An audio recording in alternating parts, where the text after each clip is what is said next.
Wow, सुंदर असा chocolate cake आज मी तुमच्यासाठी घेऊन आलेले आहेत. लहान मुलांचा हा फेवरेट केक आहे. नक्कीच तुम्हाला व्हिडिओ हा शेवटपर्यंत बघायचा आहे. आपल्या चॅनलवरती तुम्ही नवीन असाल तर नक्कीच आपल्या चॅनलला सबस्क्राईब करायचं आहे आणि बेल आयकॉन आपल्याला प्रेस करायचा आहे, जेणेकरून आपले जे नवनवीन व्हिडिओ येतील ते तुम्हाला सर्वात पहिले नोटिफिकेशनद्वारे मिळून जातील.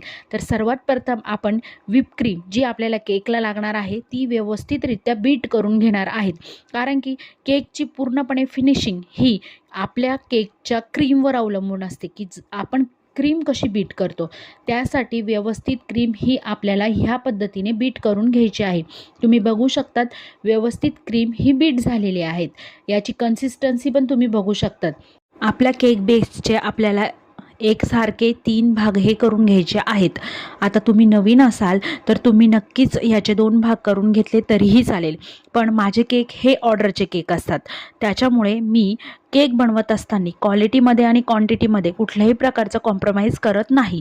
त्याच्यामुळे केक हा कस्टमरला व्यवस्थितच गेला पाहिजे आणि कस्टमर आपला सॅटिस्फाईड झाला पाहिजे. ह्या पद्धतीनेच आपले केक हे त्यांनी सांगितले त्या पद्धतीने कस्टमाइज करून दिले जातात. आता तुम्ही स्टेप बाय स्टेप मी जशी प्रोसेस करत आहे ही तुम्हाला शेवटपर्यंत बघायची आहे, जेणेकरून तुम्हाला जर केक बनवायचा असेल तर त्यासाठी मी ज्या वेगवेगळ्या ट्रिक्स त्यामध्ये यूज करत आहे, ज्या की मी दाखवत पण आहे आणि जर गरज वाटल्यास तर मी सांगत पण आहे, तुम्ही त्या सर्व फॉलो करू शकतात. काही अडचण आल्यास तर नक्कीच तुम्ही मला कमेंट करा. मी तुमचा प्रॉब्लेम नक्कीच केक रिलेटेड काहीही असला तरीही सॉल्व करेल. तुम्ही बघू शकतात केकला आपण व्यवस्थितरित्या फिनिशिंग ही देऊन घेणार आहोत, कारण की केकचा संपूर्ण लुक हा फिनिशिंगवर डिपेंड असतो. केक आपण कसा रेडी करतोय हे आपल्या संपूर्णपणे फिनिशिंगवर अवलंबून असते. त्यासाठी तुम्ही केकला आयसिंग करत असताना त्यासाठी थोडा वेळ देणं गरजेचं आहे. आता केकला व्यवस्थितरित्या आपण आयसिंग करून घेत आहोत. केकला आयसिंग झाल्यानंतर आपण यूज करणार आहोत चॉकलेट गनाश, जे की आपण घरी बनवतो.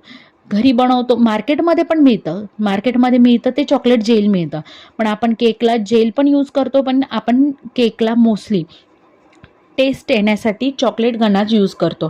त्यानंतर मस्तपैकी आपण गार्निशिंग करून घेणार आहोत केकला. तुम्ही बघू शकतात हे सर्व गार्निशिंगसुद्धा आपण घरीच बनवतो. ते कसे बनवायचे हे जर तुम्हाला बघायचं असेल आणि जाणून घ्यायचं असेल तर नक्कीच मला DM करा आणि केक कसा झाला आहे नक्कीच मला सांगा. अशाच नवनवीन रेसिपीज बघण्यासाठी आपल्या चॅनलला सबस्क्राईब करा, लाईक करा, शेअर करा. बेल आयकॉन प्रेस केलं नसेल तर नक्कीच बेल आयकॉन प्रेस करा, जेणेकरून नवनवीन व्हिडिओज हे तुम्हाला बघायला भेटतील.